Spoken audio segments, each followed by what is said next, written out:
بسم اللہ الرحمن الرحیم۔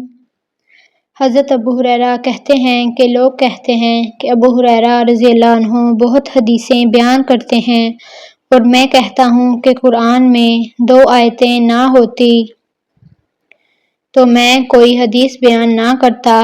پھر یہ آیت پڑھی جس کا ترجمہ یہ ہے کہ جو لوگ اللہ کی نازل کی ہوئی دلیلوں اور آیتوں کو چھپاتے ہیں۔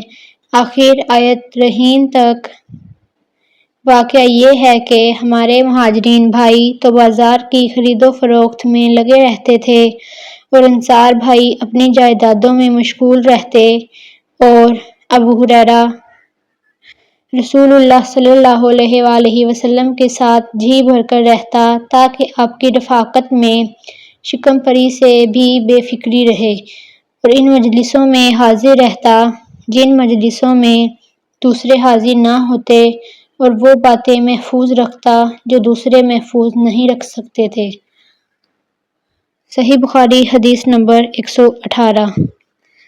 ابو ہریرہ رضی اللہ عنہ کہتے ہیں کہ میں نے عرض کیا، یا رسول اللہ، میں آپ صلی اللہ علیہ وآلہ وسلم سے بہت باتیں سنتا ہوں مگر بھول جاتا ہوں۔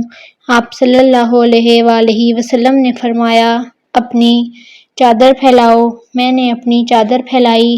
آپ صلی اللہ علیہ وآلہ وسلم نے اپنے دونوں ہاتھوں کی چلو بنائی اور میری چادر میں ڈال دی۔ فرمایا کہ چادر کو لپیٹ لو۔ میں نے چادر کو اپنے بدن پر لپیٹ لیا، پھر اس کے بعد میں کوئی چیز نہیں بھولا۔ صحیح بخاری حدیث نمبر 119۔